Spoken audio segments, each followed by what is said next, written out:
Bismillahirrahmanirrahim. La yadurru ma ismihi syai'un fil ardi wala fis sama. Bapak-bapak jamaah kajian lepas kerja yang insyaallah dimuliakan Allah Subhanahu wa taala. Terima kasih. Assalamualaikum warahmatullahi wabarakatuh. Apa kabar semuanya, sehat? Alhamdulillah. Kita lanjutkan kajian rutin kita membahas kitab Risalatul Mu'awanah karya Abdullah bin Alawi Al-Haddad.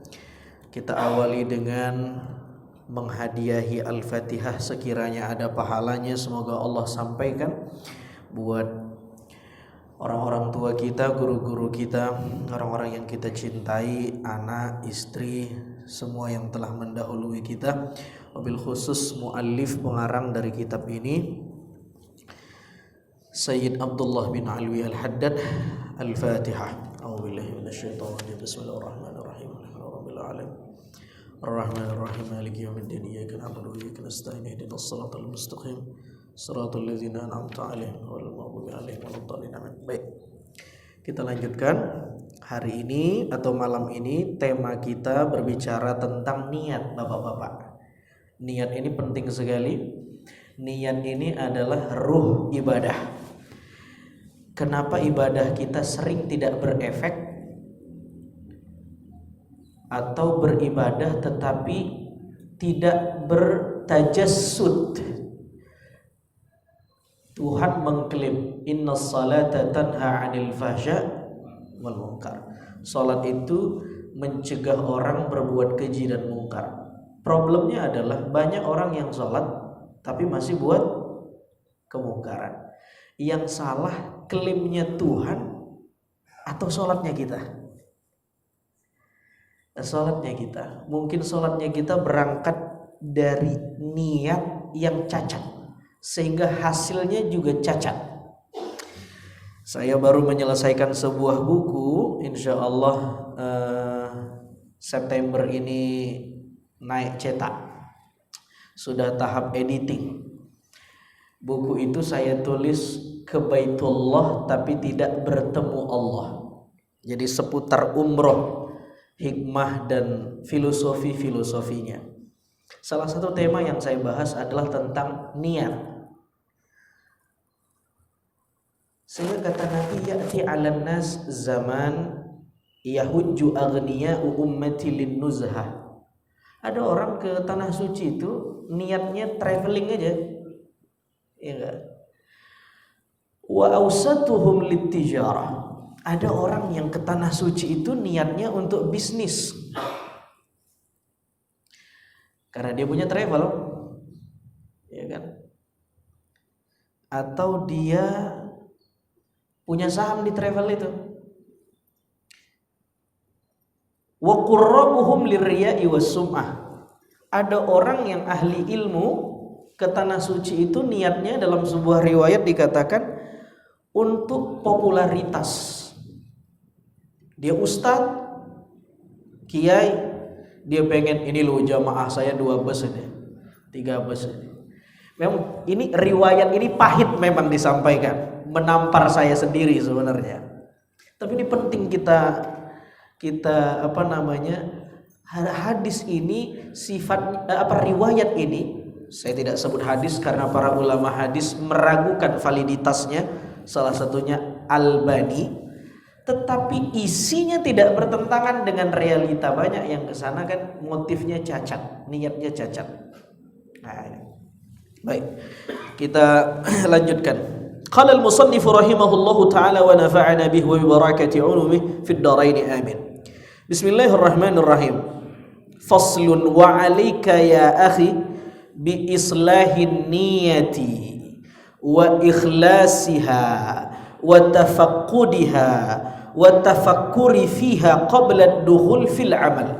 Kata pengarang kitab ini, Bapak-bapak, wahai saudaraku, hendaklah kita memperbaiki niat kita, memurnikan motif ibadah kita, memerhatikan niat ibadah kita, memikirkan, mentafakuri niat kita udah bersih atau belum, qabla dukhul fil amal, sebelum kita melakukan sesuatu. Jadi sebelum kita melakukan sesuatu, coba kita introspektif dengan niat kita masing-masing. Tidak ada alat protektor niat kan? Yang bisa memproteksi niat kan kita dan Allah. Bayangkan kalau setiap masjid ada alat protektor, begitu masuk bunyi alatnya, tit, gak ikhlas nih. Masuk lagi, tit, riak nih. Masuk lagi, tit, modus nih. Masuk lagi, tit. Nggak bener nih niatnya nih. Mungkin yang paling panjang bunyinya waktu saya masuk. Kan bahaya itu. Nggak jadi saya ceramah, bagus pulang aja. Allah menyembunyikan itu karena kasih sayangnya, Pak. Bayangkan kalau motif kita cacat, lalu yang cacat itu ditunjukkan aibnya. Tuh, wah gawat kita ini. Aduh, kacau. Iya kan? Karena itu alat protektor niat itu siapa? Kita sendiri. Kita disuruh memproteksi niat kita, selektif terhadap niat kita, mengkritik niat kita. Kenapa? Fa innaha asasul amal. Niat itu adalah pondasi amal. Kalau pondasi cakar ayamnya rapuh, bangunannya mudah runtuh. Tapi kalau cakar ayamnya gagah, kuat, pakem, mau tingkat berapa juga dia kenceng tuh. Kira-kira begitu tuh. Asasul amal. Wal a'mal tabi'atun laha husnan wa qubhan wa sihhatan wa fasadan. Karena niat itu adalah cakar ayam ibadah, pondasi ibadah, sehingga semua aktivitas ibadah kita, semua apa yang kita lakukan itu mengikuti apa yang kita niatkan. Sehingga hasil ibadah itu buruk atau baik, sah atau diterima tergantung niat seseorang. Ini senada dengan hadis Nabi sallallahu alaihi wasallam, waqad qala sallallahu alaihi wasallam, waqad qala sallallahu alaihi wasallam. Kasih sholawat sedikit buat kita punya Nabi. Innamal a'mal binniyat. Semua amal itu berbanding lurus dengan niat. Wa innama likulli imri'in ma nawa. Setiap perbuatan itu tergantung apa yang diniatkan. Ada dua orang yang pegang pisau, pisaunya sama tajamnya, sama mereknya, sama kualitasnya, tetapi dua orang yang memegang pisau ini punya niat yang beda. Satu untuk motong kue, yang kedua untuk ngebegal. Sama nggak hasilnya? Beda niatnya, beda juga hasilnya. Fa'alika alla taqula qawlan wala ta'mala amalan wala ta'zima ala amrin illa wa takunu niyatuka bidzalika at-taqarruba ila Allah wa ibtigha'a ath-thawab alladhi rattabahu subhanahu ala al-amri al-manwi min babil minnah wal fadl. Karena itu kata beliau, sebaiknya sebelum kita mengatakan sesuatu, berbuat sesuatu, berazam melakukan sesuatu, apa aja bentuknya, kita tanya dulu ke dalam. Kita introspektif dulu. Kalau bisa niat kita itu at-taqarrub ilallah, pengen dekat sama Allah, atau wabtigha ats-tsawab alladzi rattabahu subhanahu 'alal amr al-manwi min babil minnah wal fadl, atau kita pengen mendapatkan pahala dari Allah yang sudah Allah janjikan dan Allah tetapkan. Kalau kamu buat begini, ini pahalanya. Kalau kamu buat itu kamu dapat. Kalau ini begini, itu kamu dapat. Cari itu. Kira-kira begitu tuh. Jadi tanya dulu ke dalam tuh, Pak. Buat kita semua, yuk kita tanya ke dalam. Ustadz, saya pengen nasehatin orang nih, Ustadz. Semangat, saya pengen nasehatin dia. Tanya dulu, kira-kira motif kita nasehatin orang tuh apa? Karena ternyata iblis juga juru nasehat. Juru nasehat pertama itu iblis. Dan gara-gara nasihat iblis kepada Adam, lalu Adam menelan mentah-mentah nasihat itu, Adam keluar dari surga, ya kan? Dalam surat Al-A'raf, iblis bilang, saya ini penasehat buat kamu berdua, Adam dan Hawa. Jadi dengar-dengar saya, tidak usah dengar yang lain. Fawaswasa lahuma syaitan. Setan kemudian datang memberi was-was kepada Adam. Makanlah pohon terlarang itu. Dikit aja.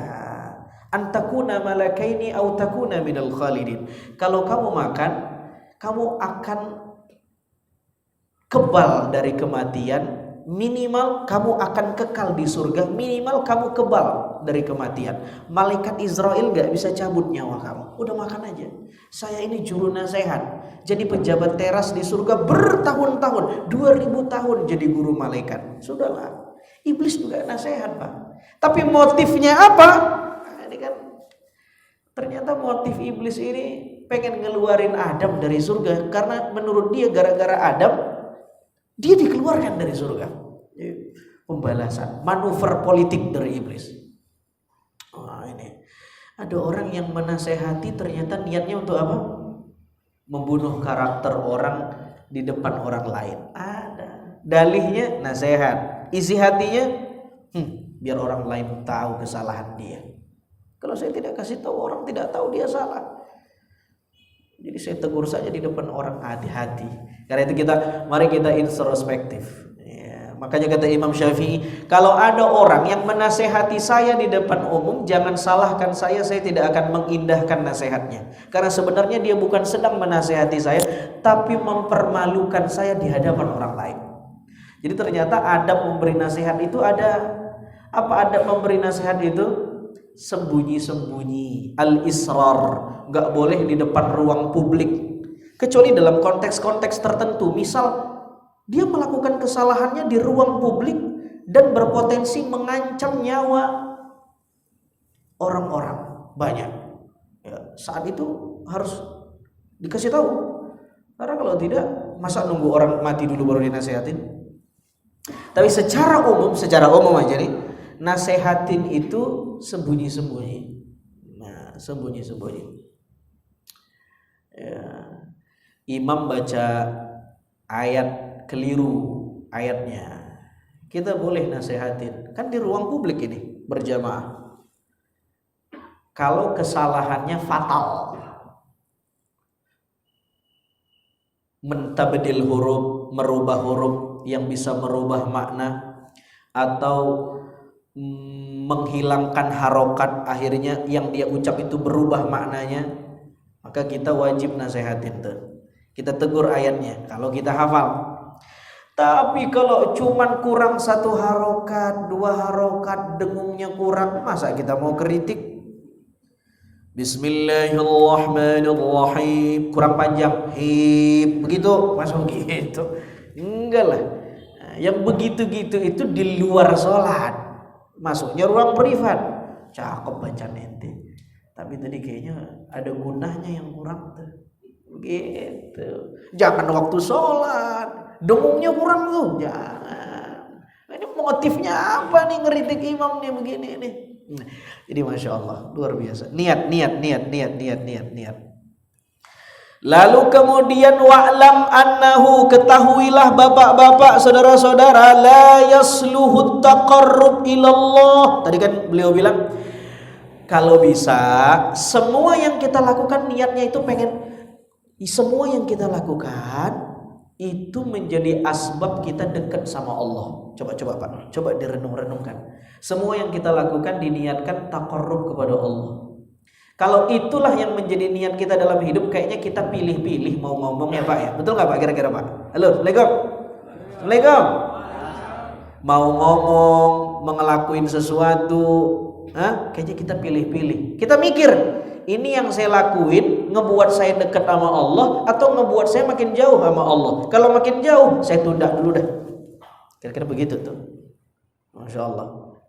Jadi mulai sekarang mari sama-sama, yuk kita, apa yang kita lakukan, pertanyaan awalnya adalah Pertanyaan awalnya adalah, apakah yang kita lakukan ini berpotensi mendekatkan kita kepada Allah atau menjauhkan kita kepada Allah? Kalau menjauhkan, cancel.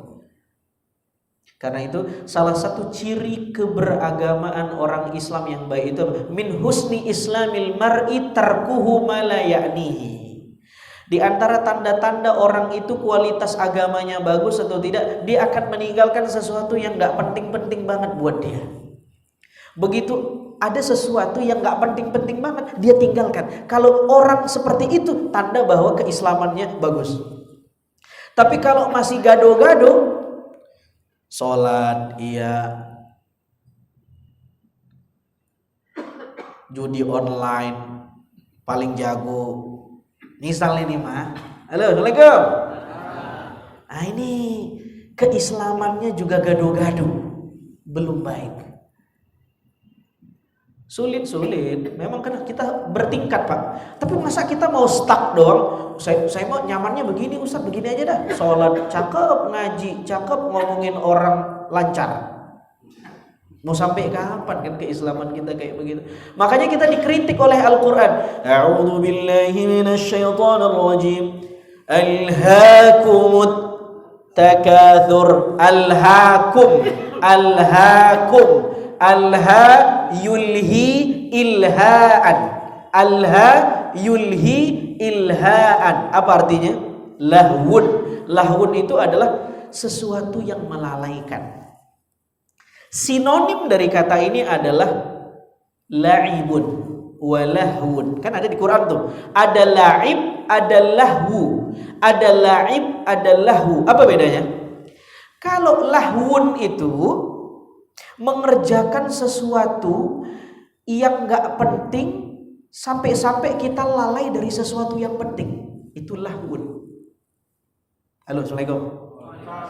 Kalau la'ibun mengerjakan sesuatu yang tidak penting, akhirnya kita lalai dari sesuatu yang juga tidak penting. Masih dimaafkan kalau la'ibun. La'ibun dimaafkan, tapi kalau lahwun bahaya. Makanya ayatnya turun, alhaakumut takatsur. Kamu sudah lalai mengerjakan yang gak penting, tetapi yang penting kamu tinggalkan. Ada skala prioritas, yang prioritas dia kesampingkan, yang gak penting dia kerjakan. Lahwun, kamu lalai. Makanya ayatnya tidak mengatakan alhaakumut takatsur, tapi alhaakumut takatsur. Masya Allah. Ada orang main catur, gara-gara main catur lupa sholat. La'ibun atau lahwun? Halo, assalamualaikum. Apa? La'ibun apa lahwun? Lahwun. Ada orang demen mancing di empang, saking demennya asar lewat, zuhur lewat. La'ibun apa lahwun? Lahwun. Ada orang demen burung. Kalau udah hari Minggu, yang dia urusin burung dari pagi sampai maghrib. Dia mandiin, dia bersihin sampai lupa sholat. Lahibun apa lahwun tuh? Ada orang hobi moge, ada komunitas, ada circle. Saking sibuknya dia ngurusin hobinya, dia lupa sholatnya. Lahwun. Beda ceritanya, mancing dia jalan, main moge dia jalan, sholat dia nggak tinggalkan. Maka ini bukan lahwun. Ini bukan lahwun. Ada orang mancing, sholat ketinggalan gara-gara mancing, ini lahwun. Tapi ada orang mancing, gara-gara sibuk mancing dia lupa makan, namanya bukan lahwun tapi la'ibun. Paham gak kira-kira nih? Assalamualaikum. Lahwun itu adalah melakukan sesuatu yang tidak diperintahkan, sehingga saking sibuknya dia lalai dari sesuatu yang justru diperintahkan. Itu lahwun. Sholat diperintahkan, mancing tidak diperintahkan, boleh tapi tidak diperintahkan.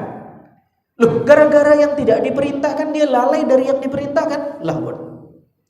Tapi ketika dia telat makan, Mancing tidak diperintahkan, makan ya tidak diperintahkan. Mau makan terserah, mau enggak ya terserah. Dia lupa makan, telat makan gara-gara mancingnya laibun. Kira-kira begitu tuh. Alhaakumut takatsur. Yang paling berpotensi membuat kita lalai ini apa kira-kira? Al-Qur'an mengatakan at-takatsur. Apa takatsur itu? Bertakasur berpotensi melalaikan kamu semua manusia. Kira-kira begitu kata Al-Qur'an. Takasur itu saing-saingan, banyak-banyakan. Apa aja, banyak-banyakan follower, banyak-banyakan aset, banyak-banyakan materi, banyak-banyakan deposito, banyak-banyakan rumah, banyak-banyakan kendaraan, banyak-banyakan bini. Halo, Assalamualaikum. Intinya banyak-banyakan yang sifatnya duniawi, namanya takatsur. Itu yang melalaikan kita. Dan Masya Allah kalau kita belajar bahasa Arab, takatsur itu mengikuti wazan tafa'ala lil musyarakah. Maknanya kompetitif. Kalau ada orang yang ngumpulin aset, meski ada orang lain yang pengen ngalahin aset dia.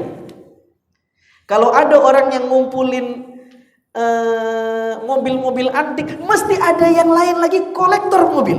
Begitu seterusnya dunia ini. At-takatsur itu yang berpotensi melalaikan kita tuh.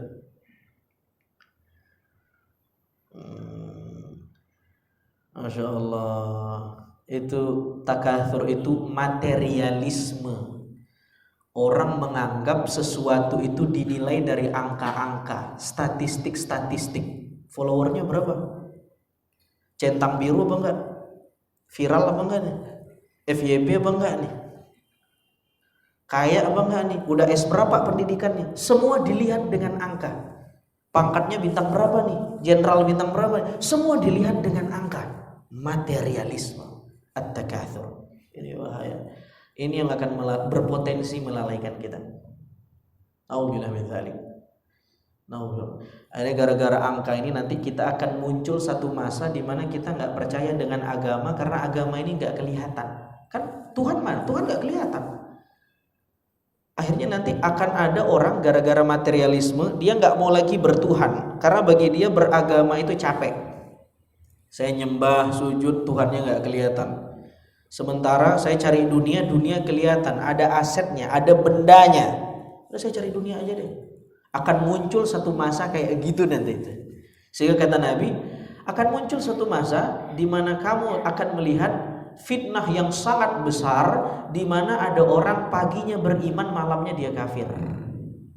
Atau sebaliknya, malamnya dia kafir, paginya dia beriman lagi. Atau malamnya dia beriman, paginya dia kafir.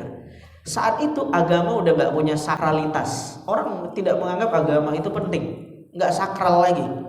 Terserah saya mau beragama, oke, ninggalin ya gak apa-apa, gak penting-penting banget. Tapi nanti, tapi algoritmanya dari sekarang, kita dibawa dulu ke materialisme. Nanti Dajjal muncul tuh Dajjal. Dajjal menawarkan ini surga, ini neraka, yang neraka dibilang surga, yang surga dibilang neraka.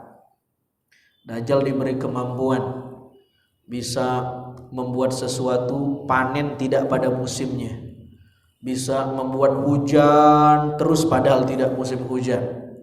Semuanya sifatnya materi. Lalu kita bilang, saya percaya Dajjal inilah Tuhan, kelihatan saktinya di depan saya. Sementara yang saya sebut Allah itu bertahun-tahun saya sholat, itu bukan Tuhan, itu fiksi.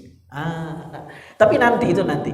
Tapi algoritmanya dari sekarang kita dibawa ke arah materialisme. Nauzubillah min dzalik. Lalu kata beliau, la yasluhu at-taqarrub ila Allah illa bima syara'ahu ala lisani rasulih minal faraid wan nawafil. Kita kan pengen dekat sama Allah nih niatnya, tetapi untuk dekat sama Allah itu tidak bisa kecuali jalannya adalah mengikuti syariat para nabi dan rasul, mengikuti syariatnya Rasulullah minal faraid wan nawafil. Baik sesuatu itu bersifat wajib maupun sesuatu itu bersifat sunnah. ikutin panduannya Nabi Shallallahu Alaihi Wasallam, baru kita bisa taqarrub kepada Allah. Apa contohnya? Sholat ini kan Nabi yang suruh. Al-musalli yunaji rabbah. Sholat itu adalah tektokan dengan Tuhan. Sholat itu adalah dialog dengan Tuhan. Ngapain lagi? Sujud itu ngapain? Aqrabu ma yakunul 'abd min rabbih wa huwa sajid fa'akthirud du'a. Sujud itu posisi terintim antara Tuhan dengan hamba. Kalau mau dekat sama Allah, mau intim sama Allah, ikutin cara Nabi. Sholat, sujud, ikutin cara Nabi. Artinya, kalau ada orang yang pengen dekat sama Allah di luar cara Nabi, mesti bid'ah itu, keluar dari agama, mesti sesat. Dia pengen dekat sama Allah tapi pakai media pohon, media air laut, ya karena dia mikir sendiri. Disitulah Nabi diturunkan. Seandainya Nabi tidak turun, agama ini hanya cukup dengan orang yang pintar, kita tidak perlu Nabi Muhammad. Cukup filosof-filosof Aristoteles, Sokrates dan lain-lain itu turun lalu mikir, loh koyo apa ya supaya dekat sama Allah itu ya. Dipikir. Tapi nggak ketemu. Karena ini agama wahyu. Perlu Nabi yang turun kasih standar ibadah tuh begini caranya. Nah, makanya ada ibadah yang rata-rata, semua ibadah sebenarnya sifatnya ta'abbudi, sesuatu yang nggak perlu ditanya. Kenapa kita harus takbir? Kenapa sujud 2 kali? Kenapa umroh itu memutar Ka'bah 7 kali berbalik arah jarum jam? Sebenarnya nggak ada jawabannya. Ta'abbudi, kita cuma manut saja. Itu perintah agama. Itu jalan yang dicontohkan Nabi. Hanya memang agar kita bertambah khusyuk, kita dibolehkan ta'akuli, berpikir, merenung, bertafakur, kira-kira hikmahnya apa ya? Boleh. Tapi apakah jawabannya pasti benar? Ya enggak. Jawaban pasti benar cuman Allah yang tahu. Suka-suka hati Allah. Mau tawaf 7 kali, mau 7 kali setengah, Allah Tuhannya. Kita ikut saja. Kira-kira begitu tuh. Saudara yang dimuliakan Allah Subhanahu wa taala, wa qad tu'athirun niyatus shadiqah fil amril mubah fayasiru qurbah. Cakep nih, Pak. Buat status di WA sama di Instagram, cakep nih. Wa qad tu'athirun niyah as-shadiqah fil amril mubah fayasiru qurbah. Saking hebatnya niat, kalau niat kita baik, maka niat itu bisa merubah sesuatu yang biasa-biasa aja jadi luar biasa. Itu artinya tuh. Kalau niatnya bagus, maka niat itu berpotensi merubah sesuatu yang tadinya biasa-biasa aja berubah menjadi luar biasa. Kata beliau begitu. Contoh, mungkin kita bingung, saya kasih contoh. Makan kan biasa tuh. Ya makan ya kan biasa makan. Sehari berapa kali Pak kita makan? 3. Kayaknya enggak nih, wajahnya 4 kayaknya nih rata-rata. Nambahnya. Makan biasa, hal yang biasa, hal yang mubah. Boleh makan, boleh tidak makan. Hal yang mubah. Kecuali sampai mengancam nyawanya maka dia wajib makan. Hal yang biasa aja. Tapi begitu diniatkan supaya dia punya tenaga, bisa berdiri kuat menghadap Allah, jadinya berubah ibadah. Tadinya makan sesuatu yang biasa aja. Masya Allah, luar biasa. Allah. Beliau kasih dibilang gitu ya. Wa qad tu'athirun niyyah as-shadiqah fil amril mubah fayasiru qurbah. Yang biasa jadi luar biasa gara-gara niatnya yang luar biasa. Sebaliknya, niat yang buruk bisa merubah sesuatu yang luar biasa menjadi nggak ada apa-apanya. Dia umrah, dia haji, hebat haji itu. Haji yang mabrur nggak ada padanannya kecuali surga, begitu kan? Orang yang haji mabrur apa pahalanya? Surga. Begitu cacat niatnya, kira-kira dapat nggak? Dapat, capek doang. Capeknya dapat, duit habis. Jadwal liburan di kantor, cuti habis. Apalagi tabungan habis. habis pahala dia nggak dapat karena cacat niatnya. Min haitsu ini berbanding lurus dengan sebuah postulat yang sama-sama kita sudah tahu, anna lil wasail hukmal maqasid. Kata beliau, media atau perantara itu berbanding lurus dengan tujuan. Tanpa ada perantara kita nggak akan bisa sampai ke tujuan. Masjid ini tingkat 2. Untuk naik ke tingkat 2 mesti ada tangga. Ada tingkat 2-nya, tapi tidak ada tangganya. Kira-kira bisa naik nggak? Lalu pertanyaannya kemudian, masjid yang tingkat 2 itu perlu tangga atau tidak? Tangganya penting atau tidak? Pentingnya tangga sama pentingnya dengan tingkat 2. Paham nggak kira-kira nih? Masya Allah, Masya Allah. Itulah niat Pak. Itulah niat. Kaman yanwi bi aklit taqwiyah ala ta'atillah. Sama seperti yang sudah saya jelasin tadi. Sebagaimana orang makan tapi niatnya bukan cuma untuk makan, tapi supaya fisiknya kuat bisa ibadah. Contohnya minum kopi.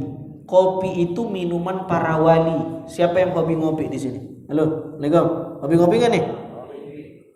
Ngopi dong. Sama ngopi. Ngopi itu minuman para wali, bro.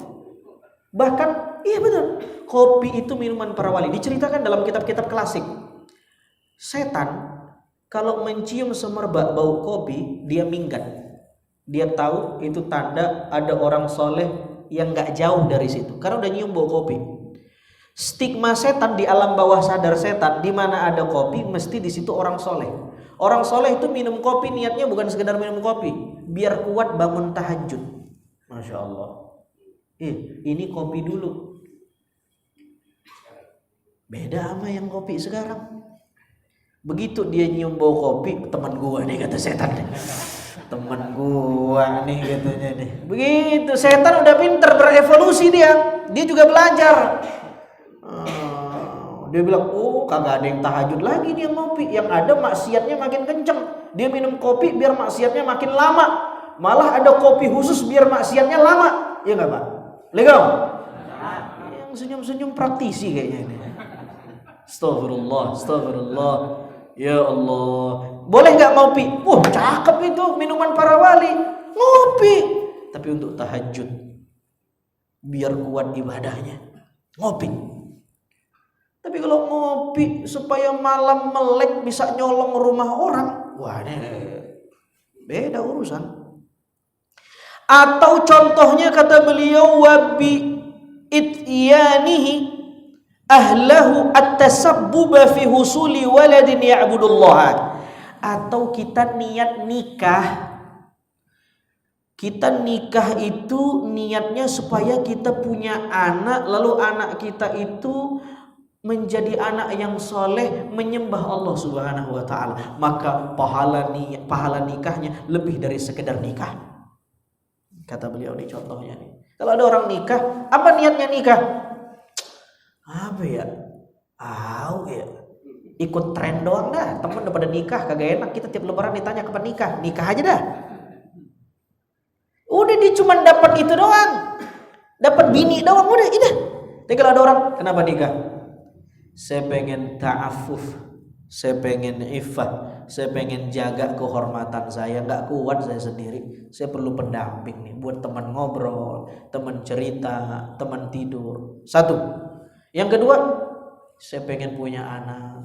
Kalau anak itu lahir, saya pengen didik, dia jadi mujahid, mujahidah, dia jadi da'i, dia jadi du'an, dia jadi penyampai kebenaran. Saya didik dia jadi orang baik, jadi orang yang mensyiarkan agama Allah, jadi orang yang membela negaranya, jadi orang yang jujur. Coba dirapel niatnya, sebanyak itu juga lah pahalanya. Kita ditanya nih, kita kan pada punya anak nih Pak, mudah-mudahan yang belum segera dikasih, amin. Kita sama punya anak, tapi pahala kita di sini beda-beda.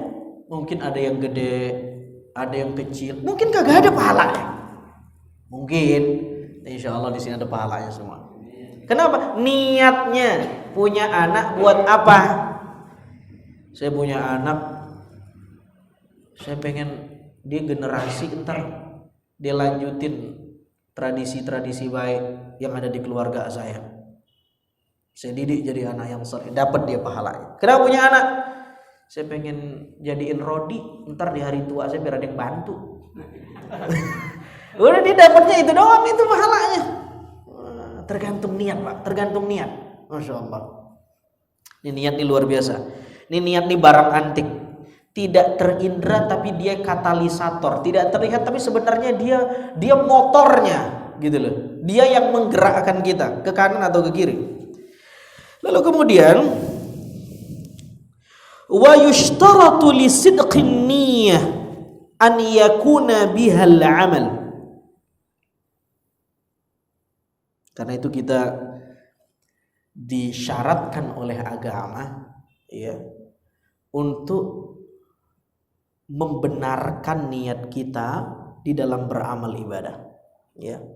Faman yatlubul ilma mathalan, contoh kata beliau, ada orang yang berniat nuntut ilmu. Nuntut ilmu bagus gak? Halo, Assalamualaikum. Assalamualaikum. Nyantri nuntut ilmu cakep gak tuh? Bagus ya? Sama nih kayak antum nih nyantri kajian lepas kerja di Masjid Jami Nurul Hidayah. Cakep nih, Masya Allah. Faman yatlubul ilma, kalau ada orang, masalan contoh, kalau ada orang yang nuntut ilmu, datang ke majelis ilmu, datang ke taklim, datang ke nyantri niat ngaji, lalu kemudian wa yaz'umu anna niyatahu fi tahzilihi an ya'mala wa yu'allima. Lalu kemudian dia punya azam, kalau saya pinter nanti saya akan amalkan ilmu ini dan saya akan distribusikan ilmu ini ke orang banyak. Saya akan sampaikan ilmu ini seluas-luasnya. Saya akan dakwahkan ilmu ini. Cakep gak niatnya tuh? Masya Allah. Lalu kemudian fa illam yaf'al dzalik inda tamakkun minhu faniyatuhu ghairu sadiqah. Ketika dia punya kesempatan, ilmunya udah dapat, lalu dia punya kesempatan untuk menyampaikan ilmunya, dia tidak lakukan, faniyatuhu ghairu sadiqah, maka niatnya itu enggak benar. Nah, makanya beliau kasih premis tadi di awal. Apa kata beliau? Kata beliau, wa yushtaratu li sidqin niyyah an yakuna bihal amal. Saya kurang tepat tadi menerjemahkannya, kurang hidup bahasanya. Maknanya begini premisnya. Niat yang baik itu tergantung dikerjakan atau tidak sesuai dengan niat. Jika ada kesempatan, itu maknanya tuh. Niat yang baik, niat itu disebut baik atau tidak kalau yang dia niatkan itu dia kerjakan atau tidak. Kalau dia kerjakan, niatnya bagus. Tapi dia niat nuntut ilmu lalu menyampaikan ke orang ketika dia sudah dapat ilmu, lalu kemudian dia tidak menyampaikan sementara ada kesempatan, maka niatnya nggak baik. Begitu bapak-bapak.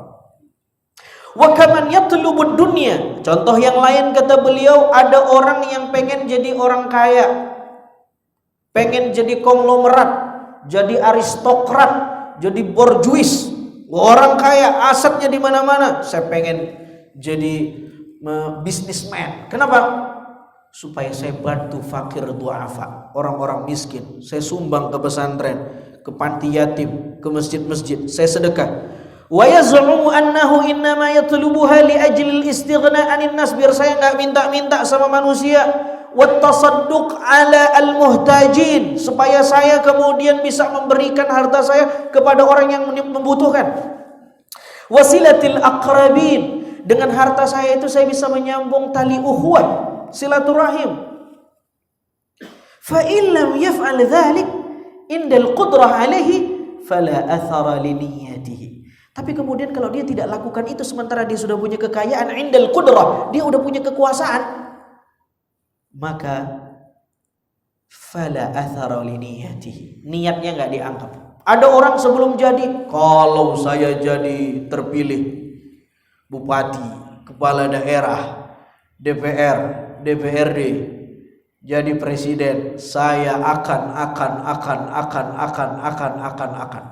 Begitu dia udah dapat kursi, bukan main. Dia lupa. Maka kata beliau, la athara fala athara li niyati. Niatnya enggak dianggap. Ini kok bisa nyambung ya? Mudah-mudahan kan ini musim pilpres ini, bukan main. Apa maksudnya? Jangan mau diberi angin surga. Namanya marketing itu memang harus memberi angin surga. Kalau saya begini, saya akan begitu. Kalau saya begitu, saya akan begini. Ternyata sudah dapat tidak begini, tidak begitu. Apa? Dikasih sejadah di masjid. Nih, sejadah. Ntar kalau saya jadi, saya buatin menara yang cakep. Lebih tinggi lagi menaranya biar azabnya keluar kemana-mana. Begitu dia udah dapat menara kagak, sejadah ditarik. Oh billah min zalik. Jam berapa menit lagi Isya nih, Bang? Udah masuk ya? Yang masih lama tuh kayaknya beda jam ente kayaknya. Bapak, mudah-mudahan bermanfaat. Kita akan lanjutin lagi nih masalah niat, cakep bener ini. Ya, bulan depan kita lanjutin lagi, kita istiqomah di kajian lepas kerja ini. Kita pokoknya dikit kita ngaji deh. Ini kitab bagus. Kitab yang membahas jeruan kita. Banyak di antara kita disiplin medical check up. Kalau sakit langsung ke dokter. Sakit tenggorokan dia cari dokter spesialis THT. Sakit mata dia cari dokter spesialis penyakit mata. Gercep dia kalau fisiknya yang sakit. Tapi kalau jeroannya yang sakit, kolbunya yang sakit, dia anteng-anteng aja. Dia nggak medical check up. Kitab-kitab yang kayak begini nih bagus buat kita untuk apa? Mengobati penyakit-penyakit hati kita. Wallahu taala alam bisawab. Aqulu qouli hadza wa astaghfirullah li wa lakum wa lisairil muslimin wal muslimat wal mu'minin wal mu'minat. Mudah-mudahan bermanfaat. Kita tutup pakai doa. A'udzubillahi minasyaitonir rajim. Bismillahirrahmanirrahim. Allahumma salli ala sayyidina Muhammad wa ala ali sayyidina Muhammad. Allahumma inna nas'aluka ilman nafi'a wa rizqan thayyiba wa 'amalan mutaqabbala. Allahumma faqihna fid din wa 'allimna at-ta'wil. Rabbana atina fid dunya hasanah wa fil akhirati hasanah wa qina adzabannar. Sallallahu wasallam alaihi wa sallam rabbil alamin. Makasih. Assalamualaikum warahmatullahi wabarakatuh.